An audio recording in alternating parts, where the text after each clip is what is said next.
نحمدہ ونصلی علی رسولہ الکریم اما بعد۔ ایک ساتھی نے سوال پوچھا کہ گرمی سخت ہو، کام بھی کرتے ہیں، ڈیوٹی بھی کرتے ہیں، گرمی کے روزے کا کیا اجر زیادہ ملے گا عام دنوں کی نسبت؟ جی ہاں، قرائن سے یہ ثابت ہوتا ہے کہ گرمی کی میں اجر اللہ زیادہ دیں گے، کیونکہ جتنی تکلیف ہوگی اتنا اجر بڑھے گا۔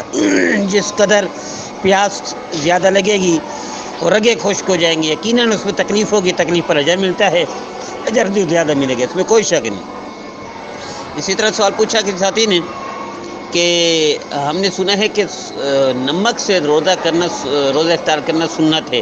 کہ نمک کرنی چاہیے، یہ لازمی ہے، یہ سنت ہے، یہ اجر ملے گا اس کا؟ دیکھیں، آپ صلی اللہ علیہ وسلم کے فرمان سے، آپ صلی اللہ علیہ وسلم کے افعال اقوال سے تو کھجور سنت ہے، کھجور ثابت ہے۔ نمک مجھے نہیں معلوم کہ کسی روایت میں ایسا ہو، یا ہو سکتا ہے کہ آپ نے کوئی ایسی کتاب پڑھی ہو جس میں من گھڑت روایتیں ذکر کی گئی ہوں، موضوع جس کو کہتے ہیں، میں عام الفاظ میں بازاری لفظ استعمال کر رہا ہوں کہ من گھڑت، تو یہ ممکن ہے وہاں آپ نے پڑھا ہو، لیکن اصل جو ثابت ہے نبی کریم صلی اللہ علیہ وسلم سے، وہ کھجور ثابت ہے۔ اسی طرح سوال پوچھا کہ ساتھی نے کہ غسل کی ضرورت تھی، میں غسل نہیں کر سکا، روزہ رکھ لیا، کیا روزہ ہو گیا؟ جی ہاں، روزہ ہو گیا، لیکن اس کا کچھ نہ کچھ نحوست اس کی پڑے گی، کیونکہ غسل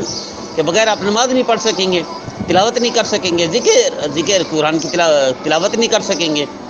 اور اسی طرح نفل نہیں پڑھ سکیں گے، نماز نہیں پڑھ سکیں گے، اشراق سے بھی محروم ہو گئے ہوں گے، اور دن کو آپ نے غسل کیا گیا تو یقیناً